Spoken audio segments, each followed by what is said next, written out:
بچولا چې مونږ نه کېږي نومونه په پښتو کې سبا به بیا دې څنګ لیکي خطونه په پښتو کې او هغه ملا مې خوښ وي خو هغه مې د زړه سر وي چې لیکي مینانو له ساختونه په پښتو بس سر صاحب هغه ملا مې خوښ وي خو هغه مې د زړه سر وي چې لیکي مینانو له ساختونه په پښتو کې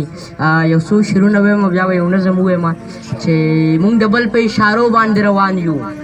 نه په ځان نه په جخان نه په تاوان یو څومره زر څومره ارزان یې په چا خرڅ کړو هغه کوم خلک چې مونږ باندې ډېر ګران وو څومره زر حسرت صاحب څومره زر څومره ارزان یې په چا خرڅ کړو هغه کوم خلک چې مونږ باندې ډېر ګران وو چې د ټول وخت به راتلو دوی به دانګلو پښتانه نه وو صاحب چنډخان وو چې د ټول وخت به راتلو دوی به دانګل پښتانه نه وو صاحب چنډخان وو او چې د شعر په معنی خو هم نه پوهېدلو نیازي صاحب چې د شعر په معنی خو هم نه پوهېدلو د محبوب سره اړم داسې غویان وو او نظم به ووایم که اجازت وي صدر صاحب ستاسو چې زوړ نظم مې دی خو دغه ملګرو فرمایش کړی دی چې هغه چې زه به یې په یخ ژمي کې تر افغان صاحب هغه چې زه به یې په یخ ژمي کې د سخت ساړه نه په امان ساتلم چې بل ونده شو په متیازو باندې زه به یې اوس ځګي ته واړولم خپله به یې ټوله شپه لونده تېره کړه چې زه به خوب نه کله پاڅېدم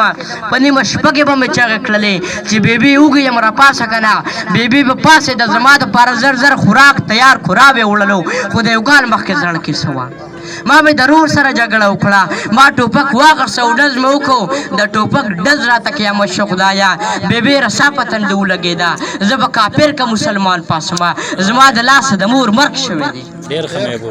عدنان صاحب زه به کافر که مسلمان پاسمه زما د لاسه د مور مرګ شوی دی واغه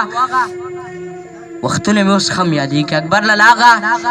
وختونه مې اوس هم یادېږي چې زه به پلار کله وخلم نو بیبي به زه په غېږ کې ونیولم ټول ګزارونه به یې په ځان وخوړو ما ویل بیبي ته منځ کې څه له راځې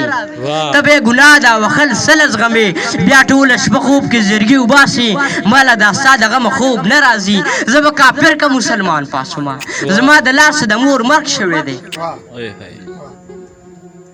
چې په کوڅه کې زیر خاوین صاحب چې په کوڅه کې اوشو شور د وړو جمال صاحب چې په کوڅه کې